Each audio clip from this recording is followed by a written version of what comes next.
Barangay Hinebra mga bro, pasok na sa semifinals na upset ang Converge, Stephen Holt at Jeremiah Gray hero sa Barangay Hinebra.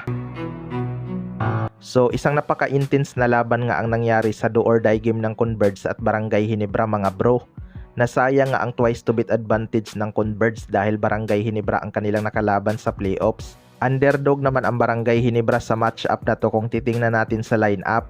Kaya lang yung experience sa quarterfinals mga bro, dyan nga lamang ang Barangay Hinebra. Marunong nga silang mag-handle ng pressure. Kaya naman na sanang ipanalo ng Converge ang laban kung hindi lang sila nag-commit ng foul kay Jeremiah Gray sa 3 points area. Yun nga ang malaking pagkakamali na ginawa ng Converge. Medyo swerte pa nga ang Converge dahil minala sa free throw ang Barangay Hinebra mga bro. Na-outcoach nga ni Coach Timcon itong si Coach Delta Pineda.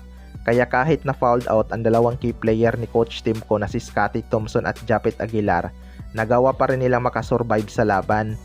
Baka may mga basher na naman dyan ang magsabi na pabor ang referee sa Barangay Hinebra. Tingnan nyo na lang ang foul ng Barangay Hinebra.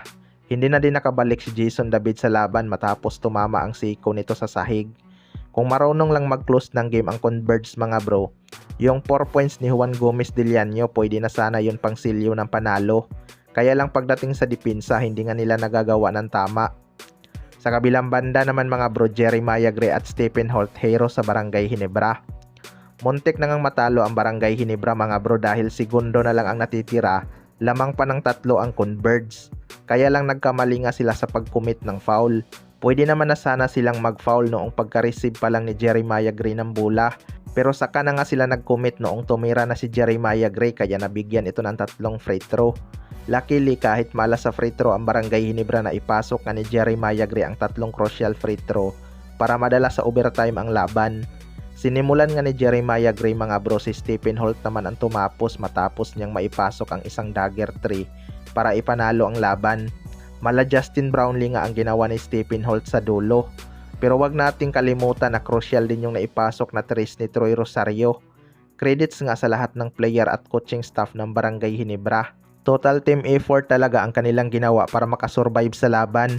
Naiyak na lang itong si Stephen Holt matapos niyang maipasok ang for the win 3-point shot. Pero hindi pa nga tapos ang pagdadaanan ng Barangay Hinebra mga bro dahil nakaabang nga sa kanila ang defending champion na SMB. Mas mahirap na hamon to kaysa sa Converge. Mas dehado nga ang Barangay Hinebra sa match-up na to dahil si Japet Aguilar lang ang pangtapat nila kay Junmar Pajardo.